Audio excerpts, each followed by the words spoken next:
Hello guys, welcome back to the Ayurveda channel. Hope you guys are doing well. तो आज का जो इस लेक्चर होने वाला है वो हमारे सुश्रुत निदान स्थान पे प्रथम अध्याय वात व्याधि निदान पे होने वाला है। तो सबसे पहले मैं आपको बताऊंगी कि सुश्रुत के कितने स्थान हैं। टोटल 5 स्थान होते हैं, जिसे आप अपने पेज के टॉप पर लिख लेंगे।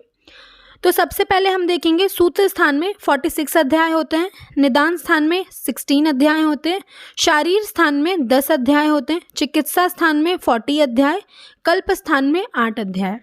तो अब हम बढ़ते हैं निदान स्थान के सबसे पहले अध्याय जो है वात व्याधि अध्याय। तो वात व्याधि है, तो सबसे पहले आपको ये जानना है, ज़रूरी है कि फर्स्ट और लास्ट चैप्टर कौन से होते हैं और वो इम्पॉर्टेंट भी बहुत होते हैं। तो सबसे पहले है वात व्याधि और लास्ट चैप्टर है मुख रोग। तो अब बढ़ते हैं आगे और देखते हैं पहला, पित्तम पंगु कफम पंगु पंगवो मलधात्व वायुना यत्र नियंत्रित तत्र वर्षंती मेघवत। तो मैं आपको बता दूं, ये जो श्लोक है ये कौन से उसका है, रेफरेंस का, षडांगधर का है। तो आप इसे लिख लेंगे कहीं पे, क्योंकि एमसीक्यूज़ में ये बहुत आता है। ये आपको श्लोक दे देंगे और इसका रेफरेंस पूछ लेंगे। तो षडांगधर का काल क्या है, 13वीं शताब्दी है। ये भी आपको जानना बहुत ज़रूरी है। अब बढ़ते हैं आगे हमारे दूसरे श्लोक पर। तो यहाँ पे बताया है कि धन्वंतरिम धर्मभृताम वरिष्ठम अमृतो उद्भवम। तो यहाँ पे आपको पता ही है कि धर्म को मानने वाले, विमर्श में देखिए, धर्म को मानने वाले, जानने वाले श्रेष्ठ तथा समुद्र मंथन के समय अमृत कलश हस्त में लेकर उत्पन्न हुए धन्वंतरी भगवान को सुश्रुत ने प्रश्न कहा था। तो सबसे पहले यहाँ पे इम्पॉर्टेंट क्या है, इसमें इम्पॉर्टेंट तो ये है कि धन्वंतरी जी कैसे उत्पन्न हुए थे, समुद्र मंथन से। और एक पेज के टॉप पर भी आप लिख लीजिए, मैं कुछ एक्स्ट्रा पॉइंट्स बताते रहूँगी जिससे आप पेज के टॉप पर लिख लेंगे, क्योंकि MCQs of point of the view बहुत इंपॉर्टेंट है। तो यहाँ पे बताया है समुद्र मंथन से धन्वंतरी जी की उत्पत्ति हुई है और मृत्यु देह मंथन से विदेह निमि, ये भी इनकी उत्पत्ति हुई है। तो आपको ये जानना बहुत ज़रूरी है। अब बढ़ते हैं आगे और अपने दूसरे श्लोक को देखते हैं।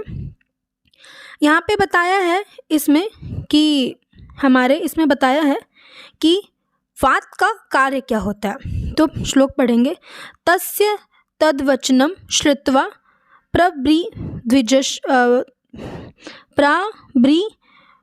भेषजा वरम स्वयंभूरेषु भगवान वायुरतिभिशब्दता। यहाँ पे इम्पॉर्टेंट क्या है, आप लोग देख ही रहे होंगे कि ये जो स्वयंभूरेषु है, एक मिनट कलर चेंज करेंगे, ये स्वयंभूरेषु, इसको क्या है, काल को भी स्वयंभूरेषु कहते हैं और वायु को भी। यहाँ पे ये स्वयंभूरेषु कौन से शब्द से वायु को मेंशन किया, स्वयंभूरेषु। तो ये शब्द बहुत इंपॉर्टेंट है आपके लिए, ये आप हाईलाइट कर लेंगे और ऊपर लिख लेंगे कि काल को भी कहते हैं और वायु को यहाँ पे बताया गया स्वयंभूरेषु शब्द से। बढ़ते हैं आगे, यहाँ पे स्वातंत्र अनिभावाच सर्वगात। यहाँ पे इम्पॉर्टेंट क्या है कि सभी लोग नमस्कार करते हैं। क्यों? क्योंकि स्थिति उत्पत्ति विनाश का कारण है। कौन कारण है? वायु कारण है। स्थिति उत्पत्ति विनाश का कारण है वायु। अव्यक्तो व्यक्त कर्मा च रुक्षा शीतो लघु खरा। क्या है? वायु अव्यक्त है। जो वायु होता है वो दिखता नहीं है, वो अव्यक्त है, लेकिन कर्म उसका व्यक्त है। क्या है कर्म? रुक्ष होता है वायु, शीत लघु खरा। आपने ये फर्स्ट ईयर में ही पढ़ा होगा वायु का सामान्य कर्म। फिर आगे लिखा है, तिर्यगो द्विगुणश्च रजो बहुल एवं च। आप लोग जानते हैं कि वायु में द्विगुण बताया है। वायु कैसा होता है? द्विगुण होता है। तो आप लोग को पता है, आप अपने पेज पे टॉप पे लिखेंगे कि यहाँ पे बताया है आकाश जो होता है, आकाश वो कौन सा होता है? शब्द गुण का होता है। ठीक, आकाश। वायु कौन सा होगा? वायु शब्द तो होगा, साथ में स्पर्श होगा। फिर आएगा अग्नि। अग्नि आप जानते हैं, इसमें क्या होगा? शब्द होगा, स्पर्श होगा, साथ में क्या होगा? रूप होगा। तो इसी प्रकार ये आपने फर्स्ट ईयर में पढ़ा होगा, रिपीट करने की ज़रूरत नहीं है। तो इसमें विमर्श में देखेंगे हम, विमर्श में देखेंगे। आगे बढ़ते हैं और देखते हैं विमर्श में। अब विमर्श में देखेंगे यहाँ पे कि प्राणियों में प्राणवायु के, यहाँ पे देखो त्रिगुणात्मक, यहाँ पे वायु को त्रिगुण बताया है और साथ में देखिए यहाँ पे रजोगुण, जो गुण है वो वायु रजगुण में प्रधान होता है, त्रिगुण। और यहाँ पर देखिए शब्द स्पर्श रूपी द्विगुण से युक्त होता है। शब्द स्पर्श, जैसा मैंने आपको बताया है अभी पीछे कि वायु में 2 गुण होते हैं, शब्द स्पर्श, आकाश में शब्द, वायु में शब्द स्पर्श, तो उसी प्रकार अग्नि में शब्द स्पर्श रूप एक ऐड हो जाएगा। ऐसे ही एक एक गुण बढ़ता है। ओके, तो ये हो गया। अब बढ़ते हैं आगे हमारे 10वें श्लोका पर। यहाँ पे क्या बताया है, दोष धातु अग्नि समानता संप्राप्ति विशेषु च क्रियाणाम अनुलोमन्यम च करोति कुपितो अनिला। तो इसमें क्या बताया है कि अकुपित वायु के कार्य, अकुपित वात दोष धातु अग्नि की समानता रखने वाला, शब्द स्पर्श रूप रस गंध, इन 5 विषयों को मन को चक्षुरादि इंद्रिय, तो यहाँ पे लिखा है कि इंद्रियों का संयुक्त करने वाला होता है, श्वास प्रश्वास पाचन ये सारी क्रियाओं को करता है, पंच कर्म इंद्रियों की वचन आदि क्रियाओं को ठीक ठीक रूप से करने वाला होता है। ओके, अब बढ़ते हैं आगे। ये आप तो फर्स्ट ईयर में भी पढ़े होंगे सारे। यहाँ पे बहुत इंपॉर्टेंट लाइन है, आप प्लीज़ इसे हाईलाइट कर लीजिए। यहाँ पे लिखा है प्राणा प्राणभृताम यत्र श्रिता सर्व इंद्रियाणा च तद उत्तम अंग शिरा इत्यभिधीयते। रेफरेंस चरक, यहाँ पे सिर्फ चरक लिखा है, आप लिख लीजिए। चरक सूत्र का है 17 अध्याय का। इसमें क्या मतलब है, प्राणियों का जो प्राण होता है वो कहाँ पे आश्रित होता है, सिर में आश्रित होता है, ठीक है, जिसमें सारी इंद्रियां मिलती हैं हमको। यहाँ पे लिखा है, आप प्लीज़ इसे हाईलाइट कर लीजिए। अब बढ़ते हैं आगे, ये रेफरेंस है आपको, आप विमर्श रीड कर लीजिएगा। अब आगे बढ़ते हैं हमारे दूसरे श्लोक पर। देखिए अब यहाँ पे बहुत इम्पॉर्टेंट है, बहुत ध्यान से सुनना आप लोग, कि यहाँ पे बताया है हम 5 जो वायु के 5 भेद होते हैं, वो जो वायु के 5 भेद होते हैं उसका स्थान, उसका कर्म और उसका जो होता है कुपित होने के बाद क्या लक्षण उसका वो उत्पन्न करता है। तो सर्वप्रथम यहाँ पे प्राणवायु के बारे में बताया है, वायुर्यो वक्र संचारी च प्राणो नाम देह सो अन्न प्रवेशयंता प्राणश्च आप्यवलंबते प्रयशा कुरते दृष्टो हिक्का श्वास आदि, क्या है, हिक्का श्वास आदि कान गदान। ओके, तो इसका क्या अर्थ है, देखिए ये वक्र क्या होता है, वक्र अर्थ होता है मुख, लिख लीजिए टॉप पे इसके, वरना कभी कंफ्यूजन होगी। तो वक्र संचारी यहाँ पे सप्राणो, तो प्राण जो होता है विमर्श में देखेंगे मुख में विचरण करने वाला प्राण वायु तथा वह देह को धारण करती है। इसका क्या कार्य है, सो अन्नम प्रवेशयंता, ये क्या करती है, अन्न को शरीर में प्रवेश करवाती है, प्राणश्च अवलंबते, ठीक है, ये हो गया, अन्न को शरीर के अंदर ग्रहण कराती है, स्थानों में पहुंचाती है, और प्राण का अवलंबन मतलब प्राणों का धारण करती है। ओके, अब बढ़ते हैं आगे। इसके विकृत कुपित होने से क्या होगा, प्रायशः कुरते दृष्टो हिक्का श्वास आदि, बहुत इंपॉर्टेंट है, आप लोग को जानना बहुत ज़रूरी है कि जब वायु विकृत होती है तो क्या उत्पन्न करती है, हिक्का श्वास आदि रोग को उत्पन्न करती है। आप इसी पेज के टॉप पर एक लाइन लिख लीजिए कि सुश्रुत ने प्राण वायु का स्थान क्या बताया, वक्र संचारी। आपको ऐसे क्वेश्चन आ सकते हैं कि वक्र संचारी किस वायु का स्थान है, ऑप्शन दे देंगे प्राण उदान समान व्यान। तो ये कुछ वर्ड्स आपको हाईलाइट करने हैं, जो मैं बताऊंगी उसको प्लीज़ हाईलाइट कर लीजिएगा। अब ऊपर बताया है षाडंगर संहिता में कि षाडंगर ने किसको प्राणवायु का स्थान बताया है, हृदय को बताया है। टॉप पर प्लीज़ इसे लिख लीजिए, क्वेश्चंस बहुत रिपीट होते हैं। अब बढ़ते हैं आगे उदान वायु की तरफ। हो प्राणवायु आपको अच्छे से समझ आ गया होगा। तो बढ़ते हैं, उदानो नाम यस्तु ऊर्ध्वम उत्पत्ति पवनो उत्तमा। प्लीज़ आप इसे ध्यान रखना, निमोनिक्स के साथ बहुत इजीली याद होंगे, ध्यान देना। उदान, ऊ से उदान, ऊ से ऊर्ध्व, ऊ से उत्तम। तो क्या है, उदान वायु कहाँ रहता है, ऊर्ध्व में रहता है शरीर के, और इससे सभी पवनों में उत्तम बताया है। पवन आप जानते हैं वायु का पर्याय है, तो सभी वायु में उत्तम किसको बताया है, उदान वायु को बताया है।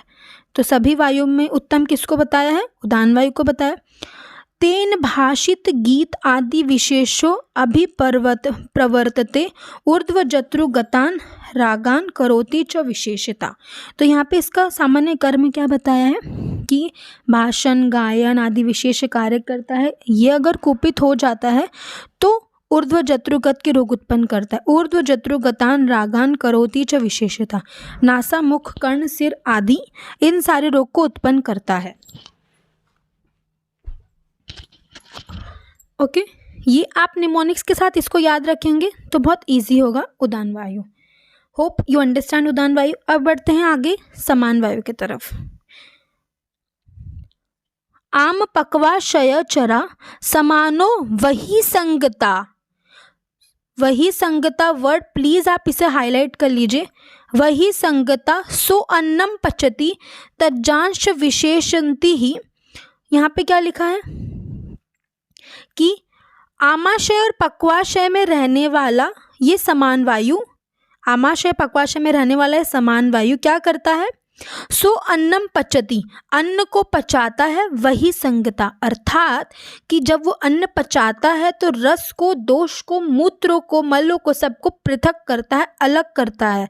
तो ये वर्ड बहुत इंपॉर्टेंट है, प्लीज हाईलाइट। उसके बाद इसके विकृत होने से कौन से रोग उत्पन्न होगी? गुल्म, अग्नि, मंद और अतिसार। Highlight this. आप इसे याद कैसे करेंगे? अब देखिए बहुत इजी है। देखिए समान वायु का स्थान क्या बताया मैंने? आमाशय, पक्वाशय। ओके, अब आप जानते हैं आमाशय को क्या कहते हैं? इंटेस्टाइन फायर, जठरा अग्नि जिसको कहते हैं हम। तो अग्नि को हम क्या कहते हैं? नॉर्मली आग भी कहते हैं।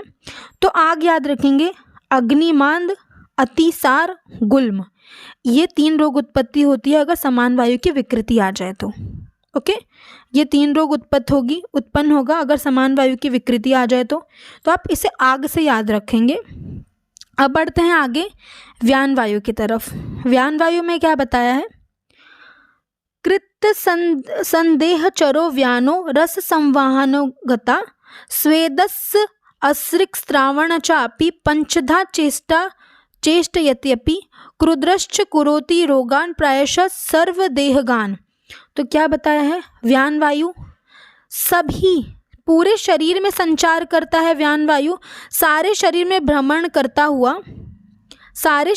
भ्रमण करने वाली व्यान वायु रस के संवहन करती है। रस संवहनोगता, ये बहुत इंपॉर्टेंट है। ये रस का संवहन करती है। ओके, और क्या करती है? स्वेद और रक्त का विस्त्रावण करती है। स्वेदस्य अस्रिक श्रावणाश्चपि। ठीक, ये इंपॉर्टेंट है। और क्या बताया यहाँ पे? पंचधा जो शरीर के 5 कर्म होते हैं, गति, अपक्षेपण, उत्क्षेपण, निमेष और उन्मेष। ये 5 कार्य कौन करता है? व्यान वायु करता है। तो इसके 5 कार्य पंचधा। तो इंपॉर्टेंट इसमें क्या है कि ये रस का संवहन करती है, स्वेद और अस्रिक का श्रावण करती है और पंचधा शरीर के 5 कार्य करती है। ओके, अब बढ़ते हैं आगे और देखते हैं अपान वायु को। अपान वायु का क्या बताया है?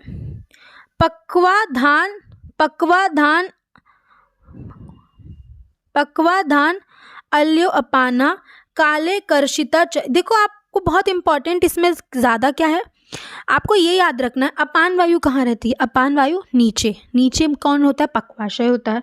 तो पक्वाशय में रहने वाली ये अपान वायु रहती योग्य मल, मूत्र, शुक्र, गर्भ तथा आर्तव को अधोमार्ग की ओर प्रेरित करके निकालती है। और अगर ये नीचे का, इसका सामान्य कर्म क्या है? नीचे जो भी है मल, मूत्र, शुक्र, इन सबको करती है। तो अगर ये विकृत हो जाएगी तो कॉमन सेंस है कि ये नीचे के ही रोग उत्पन्न करेगी। जैसे बस्ती और गुदा, नीचे कौन रहता है? बस्ती, गुदा है। इनमें भयंकर रोग को उत्पन्न करती है। ओके, अब बढ़ते हैं आगे मिश्रित वायु। मिश्र वायु बहुत इंपॉर्टेंट है, रिपीटेड क्वेश्चन है, आप इसको ध्यान देंगे, हाईलाइट करेंगे।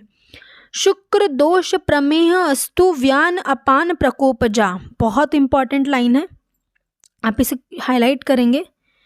शुक्र दोष प्रमेह अस्तु व्यान अपान प्रकोपजा युगपत कुपिताश्चपि देहम भिंगुर भिन्दूर संशयम, भिन्दूर संशयम। ओके, तो इसका क्या अर्थ है कि जब व्यान और अपान वायु, विमर्श पढ़ेंगे, व्यान और अपान वायु के प्रकोप से शुक्र दोष और प्रमेह रोग की उत्पत्ति होती है। बहुत इंपॉर्टेंट लाइन है कि आप व्यान वायु और अपान वायु जब प्रकोप होगा तो कौन से दोष की उत्पत्ति होगी? शुक्र दोष और प्रमेह दोष की उत्पत्ति होगी। और जब यहाँ पे लिखा है कि जब पांचों वात एक साथ कुपित हो जाएंगे, पांचों वात जब एक साथ कुपित हो जाएंगे तो निश्चय ही सारे शरीर को ये नष्ट कर देंगे। ये भिन्दूर संशयम, भिन्दूर संशयम का अर्थ क्या होता है? सारे रोग, सारे शरीर को ही नष्ट कर देंगे ये लोग। ओके, बढ़ते हैं आगे और देखते हैं अगर आमाशय में वायु क्रुद्ध हो गई तो क्या उत्पत्ति होगी। तो श्लोक पढ़ेंगे। वायुर आमाशय क्रुद्धश्चर्दि कुरुते गतान मोहम मूर्छ पिपासा च हृदय ग्रहम पार्श्व वेदनम। वेरी इंपॉर्टेंट, प्लीज हाईलाइट करेंगे कि मोह मूर्छम पिपासम च हृदय ग्रहम पार्श्व वेदना। ये जब आमाशय में कुपित होगी, वायु क्रुद्ध होगी तो क्या उत्पत्ति होगी। बढ़ते हैं आगे और देखते हैं। पक्वाशयस्तो आंत्रकूजनम शूलम नाभो करोति च। तो यहाँ पे क्या बताया है? और कृच्छस मूत्र पुरीश अनाहम त्रिक वेदनम। पक्वाशय में अगर वायु कुपित होती है तो क्या होगा? आंत्रकूजन, शूल, नाभुक, और इम्पॉर्टेंट क्या है वही हाईलाइट करेंगे, एक्स्ट्रा नहीं। आंत्रकूजन और त्रिकवेदन बहुत इंपॉर्टेंट है। आई रिपीट अगेन, आंत्रकूजन और त्रिकवेदन यह पक्वाशय का ही एक वो है। जब वायु उसमें कुपित होती है, क्रुद्ध होती है पक्वाशय में, तो ये उत्पत्ति करेगी। अब आप इसे याद कैसे करेंगे? आमाशय के लिए मैंने क्या बताया है आपको? वमन होगा। विमर्श में देख लेते हैं अगर आपको एक बार कन्फ्यूजन हो तो। विमर्श में देखते हैं, आमाशय में क्रुद्ध हुई वायु वमन आदि अनेक रोगों को करती है। साथ में मोह मूर्छा पिपासा च हृदय ग्रहम पार्श्व वेदनम। ये आपको ऐसा दे देगा ये लाइन, मोह मूर्छम पिपासा च हृदय ग्रहम पार्श्व वेदना। ये कहाँ का है श्लोक? रेफरेंस मतलब आपको ऑप्शन में दे देगा।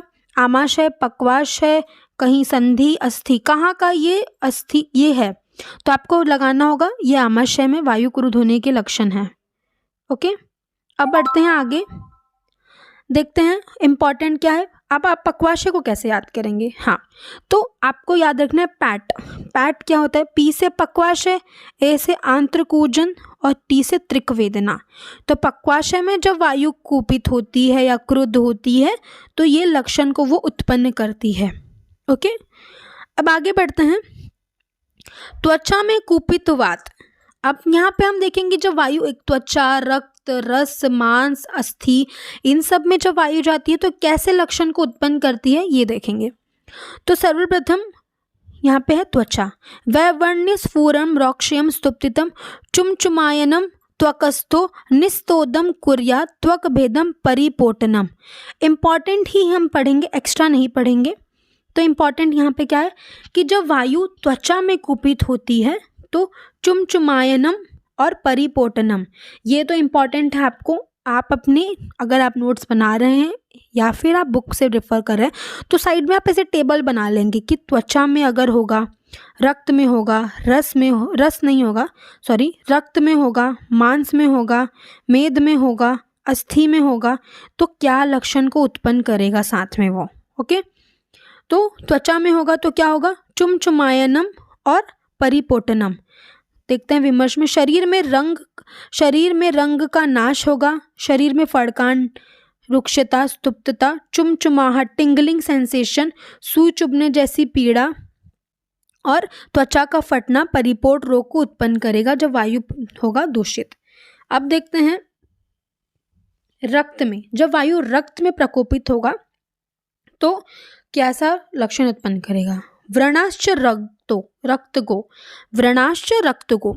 तो इसमें इंपॉर्टेंट आप याद कैसे करेंगे? आपको यहाँ पे लिखना है साइड में रब्बा, र से रक्त, व से व्रण।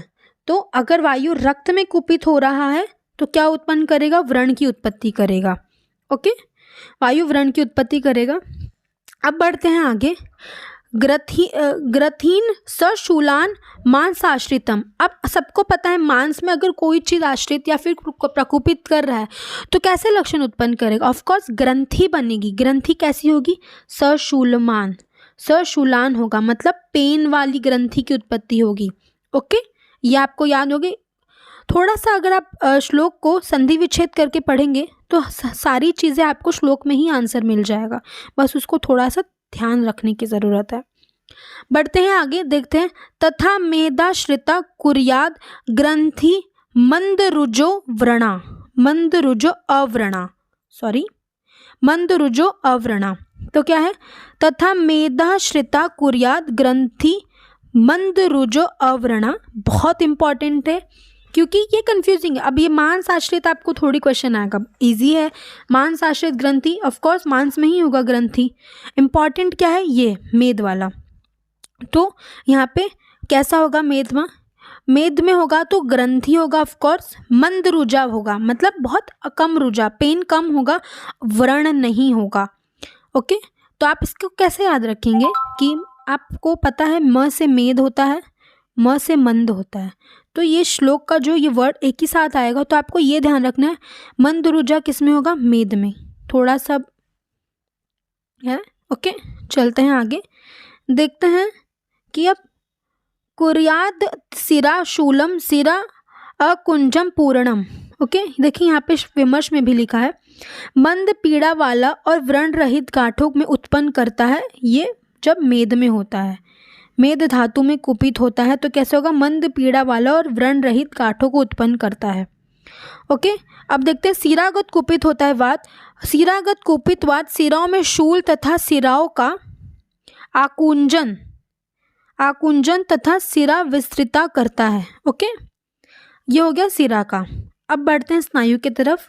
स्नायु ज़्यादा इंपॉर्टेंट है एज कंपेयर टू सिरा। स्नायु प्राप्त स्तंभ कंपो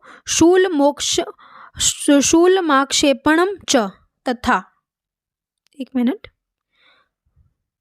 स्नायु प्राप्ता स्तंभ कंपो शूलमाक्षेपण तथा, अर्थात यहाँ पे क्या है? स्नायु में जब होगा, विमर्श में देख लेते हैं, अच्छे से समझ आएगा। स्नायु में कुपित वात शरीर का स्तंभन, जकड़ाहट और शरीर में कंपन तथा शूल एवं आक्षेप को पैदा करता है। इंपॉर्टेंट है, हाईलाइट करेंगे। स्नायु में कुपित वात क्या करता है? स्नायु में कुपित वात शरीर का स्तंभन और शरीर में कंपन तथा शूलन आक्षेपण पैदा करता है। ओके, अब बढ़ते हैं आगे और देखते हैं, स्नायु का हो गया। अब बढ़ते हैं संधि। संधिगता संधि शूलम शोफो करो। तो ये तो सबको पता है, बहुत इजी क्वेश्चन क्यों ही आएगा कि आप इसमें लिखा है संधि शूलम शोफम, सबको पता चल जाएगा कि संधि का ही है, ऑफ कोर्स। आगे बढ़ते हैं, देखते हैं अस्थि। अस्थि में है अस्थि शोषम च भेदम च कुर्याचुलम च। ओके, अब सबसे इंपॉर्टेंट है मज्जा। मज्जा का देखिए, कुछ ऐसे जो ट्रिकी क्वेश्चंस होते हैं ना, वही एग्जाम में ज़्यादातर आते हैं। तथा मज्जा गते रुक च न कदाचित प्रशामयति। इसका क्या अर्थ हो गया? देखिए, मज्जा गते रुक च न मतलब रुकता नहीं है कभी भी, प्रशामयति मतलब मज्जा में जब वात आश्रित होता है, कुपित करता है, तो क्या करता है? रुक न च कदाचित प्रशामयति, अर्थात कभी भी पीड़ा रुकता नहीं है। मज्जा में जब वात आश्रित होता है, कुपित होता है, तो उसमें पीड़ा कंटिन्यूअस होता है, कभी भी वो रुकता नहीं है। ओके, इसको आप कैसे याद रखेंगे? एक निमोनिक्स है, मजा रुकना नहीं चाहिए। मजा रुकना नहीं चाहिए, ऑफकोर्स नॉर्मली हम कॉमनली ऐसे बोलते हैं अपने में कि मजा रुकना नहीं चाहिए, दिस दैट। तो मजा रुकना नहीं चाहिए, इसे आप याद रखेंगे। मज्जा में भी पेन कभी रुकता नहीं है, वो बहुत कंटिन्यूअस पेन होता है। देख लेते हैं हम नीचे उसमें विमर्श में। स्नायुगत हो गया, संधि अस्थि। देखिए, मज्जा गते कुपिता वात, मज्जा गत कुपित वात सर्वदा होने वाली पीड़ा तथा मज्जा का शोष पैदा करती है। ओके, ये हो गया। अब बढ़ते हैं आगे, देखते हैं अप्रवृत्ता प्रवृत्ति विकृता शुक्र अनिला। मतलब यहाँ पे क्या बताया, जब वायु शुक्र में प्रकोपित करेगा तो या तो शुक्र बहुत विकृत निकलेगा या अल्प निकलेगा या बहुत ज़्यादा निकलेगा या फिर विकृत निकलेगा। ये तो कॉमन सी चीज़ें हैं, ये आप लोग को पता है। ओके, अब यहाँ पे लिखा है हस्तपाद शिरो धातु स्थाना संचरित क्रमात् व्यापनु। देखिए यहाँ पे विमर्श में देखेंगे, हस्तपाद सिरा तथा रस रक्त आदि धातुओं में संचार करता है तथा बाद में सारे शरीर में व्याप्त होता है। तो यहाँ पे क्या बताया, पहले हाथ पैर रस रक्त आदि धातुओं में वो संचार करता है, फिर सारे शरीर में जाता है, फिर क्या उत्पत्ति करेगा, वो उत्पन्न करेगा ऑफकोर्स जकड़ाहट उत्पन्न करेगा, स्तंभन, आक्षेपण, स्तुप्ति। ये तो स्पर्श का ज्ञान। ये तो आप नॉर्मली ये वात के नॉर्मल कर्म में भी जानते हैं कि वात जब शरीर में विकृति लाता है तो क्या करेगा, रुक्षता लाएगा, स्तुप्तता लाएगा, आक्षेपण लाएगा, स्तंभन लाएगा, स्पर्श का ज्ञान नाश होगा। तो ये सब है। बढ़ते हैं आगे।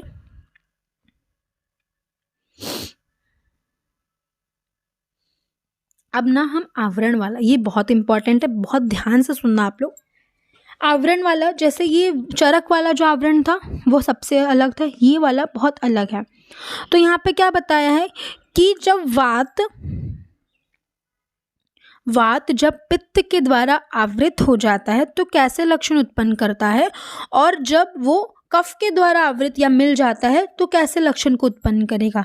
तो सबसे पहले देखेंगे दाह संताप मूर्छा पित्त संवंती। देखो ये क्या होगा, आपको पता है पित्त के क्या लक्षण है, पित्त क्या होगा, दाह संताप मूर्छा।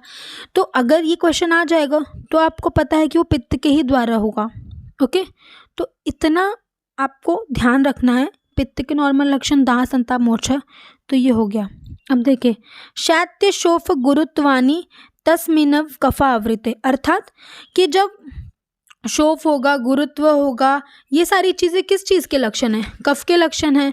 तो जब गुरुत्व दाह संताप मूर्छा ये सब पित्त के साथ था, शैत्य शोथ गुरुत्वता ये लक्षण कफ के हैं, तो आपको ये भी पता चल जाएगा कि ये कफ का है। बढ़ते हैं आगे। अब जब वात रक्त के साथ मिल जाएगा तो कैसे लक्षण उत्पन्न करेगा, सूची भीर्व निस्तोद स्पर्श द्वेषा प्रस्तुप्तता शोषा पित्त विकारा स्यायु मारुते शोणिता। तो क्या है इसमें, देखिए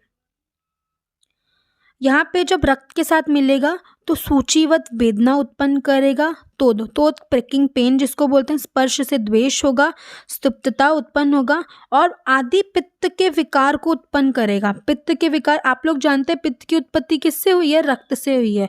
तो जब वायु रक्त के साथ मिल जाता है तो कैसी उत्पत्ति करता है, वो पित्त के ही विकारों को उत्पन्न करेगा। बाकी सूची भेदना, स्पर्श द्वेष प्रस्तुप्तता ये सारे लक्षण को उत्पन्न करेगा।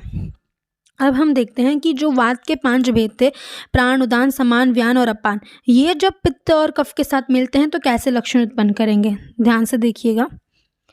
यहाँ पे लिखा है कि प्राणे पित्तावृते छर्दी दाहश्च वोपजायते। जब प्राण वायु पित्त के साथ मिलती है तो कैसे लक्षण उत्पन्न करेगी, छर्दी दाह उत्पन्न करेगी। ओके, तो प्राण वायु, अब आप जानते हैं कि वात पित्त का लक्षण दाह है, तो जब प्राण वायु इसके साथ पित्त के साथ मिलेगी तो छर्दी दाह उत्पन्न करेगी। अब आगे हैं दौर्बल्यम सदनम तंद्रा वैवर्ण्य च कफा आवृते। और जब प्राण वायु कफ के साथ आवृत होगी तो दौर्बल्य, तंद्रा, विवर्णता, गुरुत्वता ये सब से भी आप समझ जाएंगे कि ये कफ के साथ है।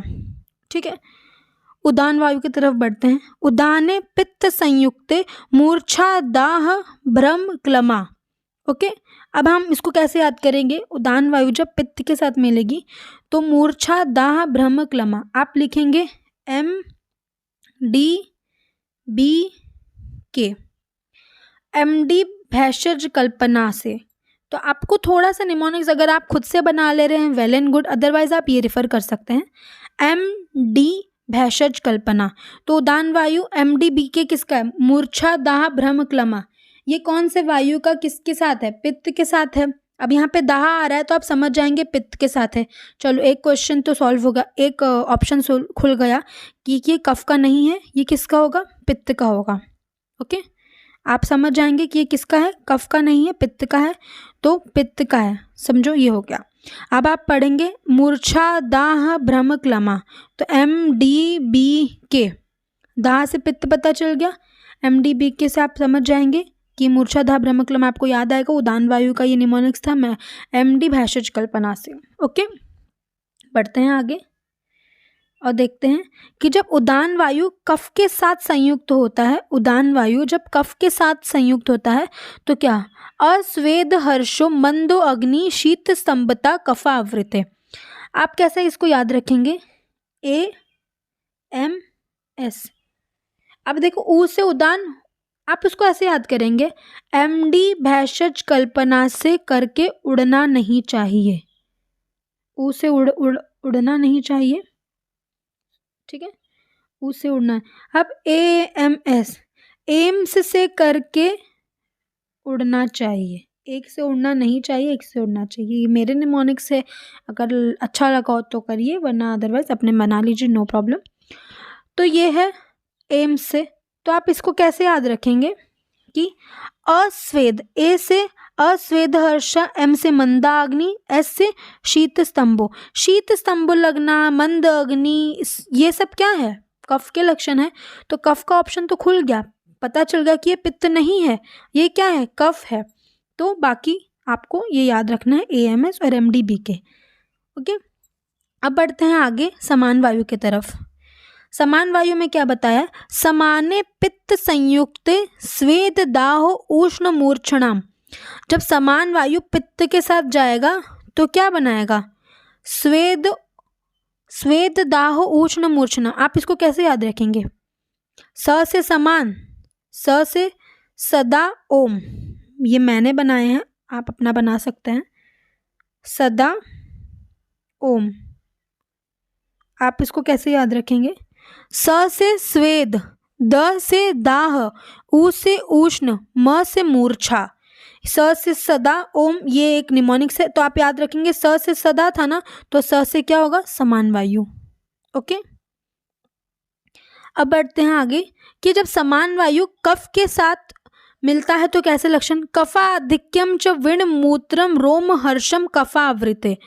ये बहुत इंपॉर्टेंट है बट बहुत इजी भी है, बस आपको संधि विच्छेद करना चाहिए। कफ का अधिक क्या होगा, विण मूत्रम रोम हर्षम कफा आवृतम। ओके, तो ये है। अब बढ़ते हैं आगे अपान वायु। अपान वायु जब पित्त के साथ संयुक्त होगा तो कैसे लक्षण उत्पन्न करेगा, अपाने पित्त संयुक्त दाह उष्णीय यास्यद अस्रद। अपना प्रदर से मैंने लिखा है, आप चाहें तो अ से अपना प्रदर से मैंने याद किया है। ओके, अब बढ़ते हैं आगे कि अध काय गुरुत्वम च तस्मिन्नेव च कफा आवृते, कि जब क्या होगा इसमें गुरुत्वता। देखिए कफ का नॉर्मली गुरु है, शौफ है, शीत है, ये सब कफ का है, तो आपको ये सब ध्यान, जो इम्पोर्टेंट है उसको आप ज़्यादा ध्यान देंगे। व्यान वायु में क्या है, जब पित्त के साथ आवृत होगा व्यान वायु, व्याने पित्त आवृते दाहो गात्र विक्षेपणम क्लमम, पित्त आवृते दाहो गात्र विक्षेपण क्लमम, और गुरुणी सर्वगात्राम स्तंभम चा अस्थि पर्वणाम। ठीक है, तो ये हो गया व्यान वायु का। देखिए पता है आपको क्या इंपॉर्टेंट है, आपको पेज के अपने साइड में यहाँ पे अगर आप अपना नोट्स बना रहे हैं अलग से पेज, तो उसमें आप लिखिए, पहले आप उसमें लिखेंगे यहाँ पे प्राण वायु, प्राण वायु कफ के साथ, प्राण वायु पित्त के साथ क्या लक्षण दिखाता है, पित्त के साथ क्या लक्षण दिखाएगा, दाह छर्दी, कफ के साथ क्या लक्षण दिखाएगा वो आप लिखेंगे। फिर आप लिखेंगे यहाँ पे उदान वायु, उदान वायु पित्त के साथ, कफ के साथ। तो आप इसी तरह से नोट्स बना लेंगे अलग अलग, तो लास्ट में रेफर करने के लिए इजी रहेगा। तो प्राण वायु का, उदान वायु का, अपान वायु का, पित्त के साथ क्या लक्षण, कफ के साथ क्या लक्षण, तो इस तरीके से आपको अपने नोट्स बना लेने हैं मिनी, जिससे आपको याद रहेंगे अच्छे से। ओके, अब बढ़ते हैं आगे और देखते हैं दूसरा श्लोक अपना। अब हमने वात यहाँ तक कंप्लीट कर लिए। अब जो होता है वात के यहाँ पे वात के जो भी उत्पन्न होने वाले रोग हैं उसको देखेंगे। वातरक्त कारण, तो ये सब है। वातरक्त है हमारा, इसमें काफ़ी सारे रोग बताए गए हैं तो उसको हम पढ़ेंगे। वातरक्त जैसे हैं, वातरक्त है, बहुत सारे हैं तो उसको देखेंगे। तो अपतानक है, दंडलासक है, दंड, ये सब है। पक्षाघात, अपतंत्रक, अदृत, मन्यास्तंभ, गृद्रसी, तो इसको देखेंगे नेक्स्ट लेक्चर में। तब तक के लिए आप इसको रेफ़र करिए। कोई डाउट हो कि कमेंट सेक्शन में आप डाउट क्लियर कर सकते हैं। साथ में आप हमारे इंस्टाग्राम पे अकाउंट है द आयुर्वेदा चैनल, उस पर आप फॉलो करके देख सकते हैं। Thank you for watching. Like, share and subscribe and stay tune for other lectures.